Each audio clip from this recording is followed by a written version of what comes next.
Hello, colour സ്റ്റോറീസിൻ്റെ പുതിയൊരു cooking വീഡിയോയിലേക്ക് എല്ലാവർക്കും സ്വാഗതം. ഇന്ന് ഞാനിവിടെ ഉണ്ടാക്കുന്നത് ഒരു ബീഫ് ബിരിയാണിയാണ്. അപ്പോൾ ഇതിന് വേണ്ടിയിട്ട് ഞാനിവിടെ കുറച്ച് വെജിറ്റബിൾസൊക്കെ എടുത്ത് വെച്ചിട്ടുണ്ട്. അപ്പോൾ നമുക്ക് ഫസ്റ്റ് ബീഫിനൊന്ന് റെഡിയാക്കി എടുക്കാം. അപ്പോൾ ബീഫ് ഞാൻ നന്നായിട്ടൊന്ന് വാഷ് ചെയ്യുന്നുണ്ട്. വാഷ് ചെയ്തതിന് ശേഷം നമുക്കിതിനെ കുക്കറിലിട്ടൊന്ന് വേവിച്ചെടുക്കാം. അപ്പോൾ വാഷ് ചെയ്ത് ഞാനിതിനെ കുക്കറിലേക്ക് മാറ്റുന്നുണ്ട്.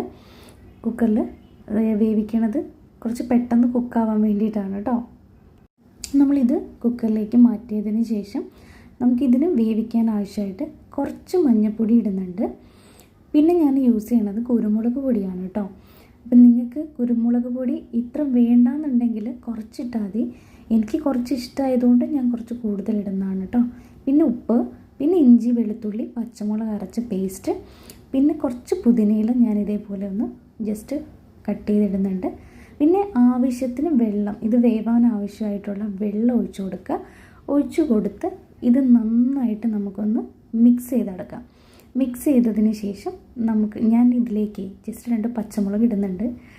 എന്നിട്ട് നമുക്കിതിനൊന്ന് അടച്ചു വയ്ക്കുക. കുക്കറിൽ കുക്കാവുന്ന ടൈമിലേക്ക് നമുക്കിതിന് വേണ്ട മസാല പ്രിപ്പയർ ചെയ്യാം. അതിനുവേണ്ടി ഞാനൊരു പാൻ വെച്ചിട്ട് കുറച്ച് ഓയിൽ ഒഴിച്ചു കൊടുക്കുന്നുണ്ട്. ഓയിൽ നന്നായിട്ട് ചൂടായി വന്നതിന് ശേഷം ഞാൻ ഇതിലേക്ക് സവോള ആഡ് ചെയ്ത് കൊടുക്കുന്നുണ്ട്.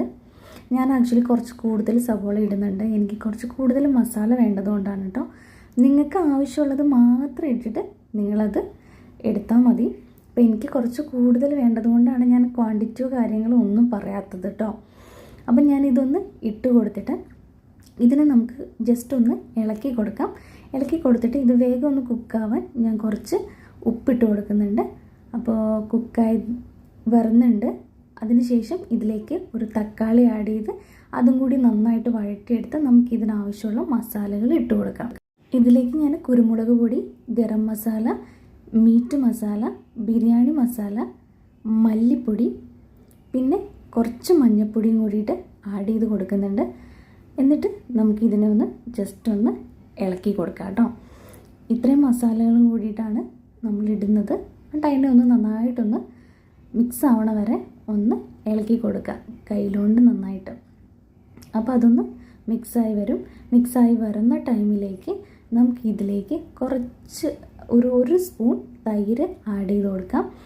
എന്നിട്ട് അതും ഇതിലൊന്ന് നമുക്ക് മിക്സ് ചെയ്ത് കൊടുക്കാം. ഓക്കെ, അപ്പോൾ നമുക്കിത് നല്ലൊരു ഫ്ലേവറാണ് ഈ ഒരു മസാലയ്ക്ക്. അതിന് വേണ്ടിയിട്ടാണ് നമ്മൾ ഈ ബിരിയാണി മസാലയും മീറ്റ് മസാലയും എല്ലാം കൂടിയിട്ട് മിക്സ് ചെയ്യണത് കേട്ടോ. അതിന് ശേഷം നമ്മുടെ ബീഫ് കുക്കായിട്ടുണ്ട്. ആ ഒരു ബീഫിനെ നമുക്ക് വെള്ളം ഊറ്റി ഇതിലേക്ക് ഇട്ട് കൊടുക്കാം. ആ വെള്ളം നമുക്ക് ആവശ്യമുണ്ട്, അതുകൊണ്ട് അത് കളയാൻ പാടില്ല. അതവിടെ ഇരിക്കട്ടെ. അപ്പം അതിലുണ്ടായിരുന്ന ബീഫ് മാത്രം നമുക്കിതിലേക്ക് ഒന്ന് ഇട്ട് കൊടുക്കാം. ഇട്ട് കൊടുത്തിട്ട് നമുക്ക് ഈ മസാലയായിട്ട് അതിനെ നന്നായിട്ടൊന്ന് മിക്സ് ചെയ്ത് എടുക്കാം. അപ്പോൾ ആ മസാല മിക്സ് ചെയ്തിട്ട് നമുക്ക് ജസ്റ്റ് ഒന്ന് അതൊന്ന് എല്ലാം കൂടിയിട്ടൊന്ന് കുക്കാവാനായിട്ട് ഒരു 5 മിനിറ്റ്സ് അതൊന്ന് നമുക്ക് കുക്ക് ചെയ്തെടുക്കാം. ഇത് കുക്ക് ചെയ്യുന്ന ടൈമിൽ നമുക്കിതിന് വേണ്ടിയിട്ട് ബിരിയാണിക്കുള്ള അരി റെഡിയാക്കാം. അപ്പോൾ അരി നന്നായിട്ട് കഴുകി നമ്മൾ വാർത്ത് വെച്ചിരിക്കുകയാണ്. വേറൊരു പാൻ വെച്ചിട്ട് അതിലേക്ക് നെയ്യും എണ്ണയും കൂടിയിട്ട് മിക്സ് ചെയ്ത് നമ്മളിതിലേക്ക് സവോളയും കുറച്ച് സ്പൈസസും ഇട്ടിട്ട് ഈ അരിയും കൂടി ഇട്ട് നന്നായിട്ട് ഡ്രൈ ആക്കി എടുക്കുന്നുണ്ട്. കാരണം നമ്മൾ അരി വാർത്ത് വെച്ചിട്ടുണ്ടായിരുന്നില്ല, അതുകൊണ്ട്. പിന്നെ ഇതിലേക്ക് ആവശ്യമായിട്ടുള്ള പച്ചക്കറി, പിന്നെ നമ്മൾ നട്ട്സും ഒക്കെ വറുത്തെടുത്ത് വെച്ചിട്ടുണ്ട്. പിന്നെ ഈ വെള്ളം എന്ന് പറയുന്നത് നമ്മൾ ആ ബീഫ് വേവിച്ചിട്ടുള്ള വെള്ളമാണ്. അതാണ് നമ്മൾ ഈ ഒരു അരിയിൽ മിക്സ് ചെയ്യാൻ പോണത്. അപ്പം നമ്മൾ അരിക്കനുസരിച്ചിട്ട് ഈ ഒരു വെള്ളം തിളപ്പിച്ച് നമ്മൾ ഇതിലേക്ക് ഒഴിക്കുന്നുണ്ട്. അപ്പോൾ അത് കുറച്ച് നല്ലൊരു ഫ്ലേവർ കിട്ടും. അതിന് വേണ്ടിയിട്ടാണ് നമ്മൾ ഈ ബീഫ് കുക്ക് ചെയ്ത് ആ സെയിം വെള്ളം തന്നെ ഇതിലേക്ക് ആഡ് ചെയ്യണത് കേട്ടോ. എന്നിട്ട് പിന്നെ അരിക്കനുസരിച്ചിട്ട് വെള്ളം ഒഴിക്കേണ്ടതുകൊണ്ട് കുറച്ചും കൂടി ചൂടുവെള്ളം ഞാൻ ഇതിലേക്ക് ഒഴിച്ചു കൊടുത്ത് അതിനെ ഒന്ന് നന്നായിട്ട് ഇളക്കി മിക്സ് ചെയ്ത് എടുക്കുന്നുണ്ട്. പിന്നെ കുറച്ച് ഉപ്പ് ഇടുന്നുണ്ട്. ചോറിനൊരു ഉപ്പിൻ്റെ ഫ്ലേവർ വേണമല്ലോ. അപ്പോൾ അതിന് വേണ്ടിയിട്ട് നമ്മൾ ഉപ്പ് ആഡ് ചെയ്ത് കൊടുക്കുന്നുണ്ട്. പിന്നീട് ഒരു നാരങ്ങ പിഴിഞ്ഞൊഴിക്കുന്നുണ്ട്, ജസ്റ്റ് ഒരു പുളിപ്പിന് വേണ്ടിയിട്ട്. അപ്പോൾ അതും കൂടി ആഡ് ചെയ്ത് കൊടുത്ത് അതിനെ ഒന്നും കൂടി വീണ്ടും നമുക്കൊന്ന് മിക്സ് ചെയ്തിട്ട് അതിലേക്ക് 2 പച്ചമുളകും ഒരു തക്കാളി ഞാൻ ജസ്റ്റ് ഒരു കഷ്ണം അരിഞ്ഞിടുന്നുണ്ട്. വെറുതെ ഇടുന്നതാണ് കേട്ടോ, നിങ്ങൾക്ക് വേണമെങ്കിൽ ഇട്ടാൽ മതി കേട്ടോ. പിന്നെ കുറച്ച് പുതിനയില ഇടുന്നുണ്ട്. പിന്നെ ഒരു ക്യാരറ്റ് അരിഞ്ഞിട്ടുണ്ടായിരുന്നു. അപ്പോൾ അതും കൂടി ഞാൻ ഇതിലേക്കൊന്ന് മിക്സ് ചെയ്ത് കൊടുക്കുന്നുണ്ട്. അതിന് ശേഷം നമുക്ക് ഇതിനെ ഒന്ന് റൈസ് ഒന്ന് വേവാനായിട്ട് ഇതിനെ നന്നായിട്ട് നമുക്ക് ടൈറ്റ്ലി അടച്ചു വയ്ക്കണം കേട്ടോ. അപ്പോൾ ഇതിൻ്റെ ചെറിയൊരു ഹോൾസ് ഉണ്ട്, ആ ഒരു ഹോൾസും കൂടെ അടച്ചു വയ്ക്കണം. അപ്പോഴേക്കും നമ്മുടെ ബീഫ് കുക്കായിട്ടുണ്ട്. അപ്പോൾ അതിലേക്ക് ഈ കുക്കായിട്ടുള്ള അരിയും കൂടി നമ്മൾ ഒരു സൈഡിലേക്ക് ആഡ് ചെയ്യുന്നുണ്ട്, ലെയർ ബൈ ലെയർ ആയിട്ട്. അതിൻ്റെ മുകളിൽ കുറച്ച് മല്ലിയിലയും പുതിനയിലയും കൂടെ മിക്സ് ചെയ്ത് ഒഴിക്കുന്നുണ്ട്. കുറച്ച് കളർ ആഡ് ചെയ്ത് കുറച്ച് നാരങ്ങ നീരും കൂടെ പിഴിഞ്ഞൊഴിക്കുന്നുണ്ട്. പിന്നെ വറുത്ത് വെച്ച സവോള അണ്ടിപ്പരിപ്പൊക്കെ നമ്മൾ ഇട്ട് കൊടുക്കുന്നുണ്ട്. എന്നിട്ട് ഇതിന് മേലേക്ക് നമ്മൾ ഒരു ലെയർ ബീഫ് ഇട്ട് കൊടുക്കുന്നുണ്ട്. അങ്ങനെ നമ്മൾ ഇത് ഫുള്ള് ഇങ്ങനെ ലെയർ ബൈ ലെയർ ആയിട്ട് ചെയ്യുന്നുണ്ട്. ഇത് ആക്ച്വലി ചേച്ചി എളുപ്പപ്പണിക്ക് വേണ്ടിയിട്ട് ചെയ്യുന്ന ട്രിക്കാണ് കേട്ടോ, വേറെ പാത്രങ്ങൾ എടുക്കാതിരിക്കാൻ വേണ്ടിയിട്ട്. അപ്പോൾ നമ്മളിങ്ങനെ ലെയർ ബൈ ലെയർ ആയിട്ട് ഇതിലേക്ക് ആഡ് ചെയ്ത് കൊടുക്കുന്നുണ്ട്, ഈ ഒരു ബീഫും ചോറും കൂടിയിട്ട്. ഇതിൻ്റെ എല്ലാ ലെയറിലും നമ്മൾ ഇതേപോലെ തന്നെ സെയിം കുറച്ച് നാരങ്ങാനീരും ആഡ് ചെയ്ത് എല്ലാ ഇൻഗ്രീഡിയൻസും അതിലേക്കൊന്നും ഇട്ട് കൊടുക്കുന്നുണ്ട്. കാരണം എല്ലാ സൈഡിലേക്കും നമുക്കിത് എത്തണമല്ലോ, അതിന് വേണ്ടിയിട്ട്. അങ്ങനെ നമ്മൾ ഫൈനലി 3 സൈഡും ചോറിട്ടൊന്ന് ഫില്ല് ചെയ്തിട്ട് നമ്മുടെ ഈ ബീഫുമായിട്ട് ഇതിനെല്ലാം നമുക്കൊന്ന് കവറപ്പ് ചെയ്യണം. അപ്പോൾ കളറൊക്കെ ഒന്ന് ഒഴിച്ച് കൊടുത്ത് നമ്മളിതിനെ സെറ്റാക്കി എടുക്കുന്നുണ്ട്. ഇനി നമുക്കിതിൻ്റെ മേലെ ആ മസാല ഫുള്ളായിട്ടൊന്ന് കോട്ട് ചെയ്തെടുക്കാം. കവർ ചെയ്തിട്ടുണ്ട്. നടുക്ക് ഞാനൊരു ഹോൾസ് കുഴിക്കുന്നുണ്ട്, അത് ആ നാരങ്ങ അതിലേക്കൊന്ന് ഇറക്കി വയ്ക്കാനാണ് കേട്ടോ. പിന്നെ നമ്മൾ കുറച്ച് മല്ലിയില ഇട്ട് കൊടുക്കുന്നുണ്ട്. മല്ലിയില ഇട്ടതിന് ശേഷം നമുക്ക് വീണ്ടും ചോറ് അതിൻ്റെ മേലെ ഇട്ട് കൊടുക്കാം. ഓക്കെ, അപ്പം നമുക്ക് ആ ഒരു ചോറും കൂടി ഇട്ട് വീണ്ടും ഇതിനെ നമുക്കൊന്ന് ലെയർ ചെയ്യണം. അപ്പോൾ അതിന് വേണ്ടിയിട്ട് ഞാൻ ആ ചോറ് ഫുള്ള് കവർ ചെയ്തിട്ടാണ് ഇടുന്നത്. കവർ ചെയ്തിട്ടതിന് ശേഷം നമുക്ക് ഇതിലേക്ക് മല്ലിയില നമ്മൾ ആദ്യം ചെയ്തില്ലേ, സെയിം അതുപോലെ തന്നെ എല്ലാം ഒന്നും കൂടി നമുക്ക് ആഡ് ചെയ്യാം. മുന്തിരി, അണ്ടിപ്പരിപ്പ്, ഫ്രൈ ചെയ്തിരിക്കുന്ന സവോള, ഇതെല്ലാം നമ്മൾ ഇതിലേക്ക് ഒന്നുകൂടി ഇട്ട് കൊടുക്കുന്നുണ്ട്. ഇട്ട് കൊടുത്തതിന് ശേഷം നമുക്ക് തീർന്നിട്ടില്ല, ഒരു ലെയറും കൂടിയിട്ട് നമ്മൾ ഇടുന്നുണ്ട്. അപ്പോൾ ഈ ഒരു ലെയർ സെറ്റായി കുറച്ച് കളർ ഒഴിച്ച് കൊടുക്കുന്നുണ്ട്, ജസ്റ്റ് ഒരു ഭംഗിക്ക് വേണ്ടിയിട്ടാണ് കേട്ടോ. വേണ്ടാന്നുണ്ടെങ്കിൽ നിങ്ങൾക്കത് ഒഴിവാക്കാം കേട്ടോ, ആ ഒരു കളർ ആഡ് ചെയ്യുന്നത്. പിന്നെ ഇതിലേക്ക് ഞാൻ ഒരു നാരങ്ങ നീരും കൂടിയിട്ട് ആഡ് ചെയ്യുന്നുണ്ട്. അപ്പോൾ അതും കൂടി ഒഴിച്ചതിന് ശേഷം നമുക്കിതിനെ വീണ്ടും അടുത്ത ലെയർ ആഡ് ചെയ്യാം. അപ്പോൾ അടുത്ത ലെയർ നമ്മൾ ഇട്ട് കൊടുക്കുന്നുണ്ട്.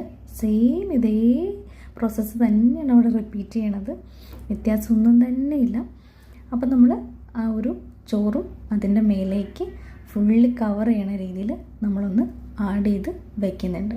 അതിന് ശേഷം ഇത് ഭയങ്കര രസമുള്ള പരിപാടിയാട്ടോ. ഇതിനിടയ്ക്കെല്ലാം നമ്മളിങ്ങനെ ഓരോ ഹോൾസ് ഇട്ട് കൊടുക്കുന്നുണ്ട്. ഇതെന്തിനാണെന്ന് വെച്ചാൽ നമ്മളിത് എല്ലാം കൂടി വെച്ചിട്ടൊന്ന് ജസ്റ്റ് ഒന്ന് ആവി വരാൻ വേണ്ടിയിട്ട് അടച്ചു വയ്ക്കുന്നുണ്ട്. അപ്പോൾ ഇതിൻ്റെ ഉള്ളിൽ നിന്ന് ആവി വരാൻ വേണ്ടിയിട്ടാണ് കേട്ടോ നമ്മളിങ്ങനെ ഹോൾസ് ഇട്ട് അത് കൊടുക്കുന്നത്. അപ്പം ഇങ്ങനെ ഹോൾസ് ഇട്ട് വീണ്ടും ആ ഒരു നാരങ്ങ തന്നെയാണ് കേട്ടോ നമ്മൾ പിഴിഞ്ഞു കൊടുക്കണത്. കുറച്ചായിട്ട് പിഴിഞ്ഞു കൊടുക്കാവുള്ളൂ, അല്ലെങ്കിൽ പിന്നെ ഒരുപാട് പുളിയായിപ്പോവും. പിന്നെ നമ്മൾ ആവശ്യത്തിന് ആർഭാടത്തിന് വേണ്ടി പുതിനയിലയും മല്ലിയിലയും കൂടെ മിക്സ് ചെയ്തിട്ട് നമ്മൾ വീണ്ടും ഗാർണിഷിങ് പരിപാടിക്ക് വേണ്ടി ആഡ് ചെയ്ത് കൊടുക്കുന്നുണ്ട്.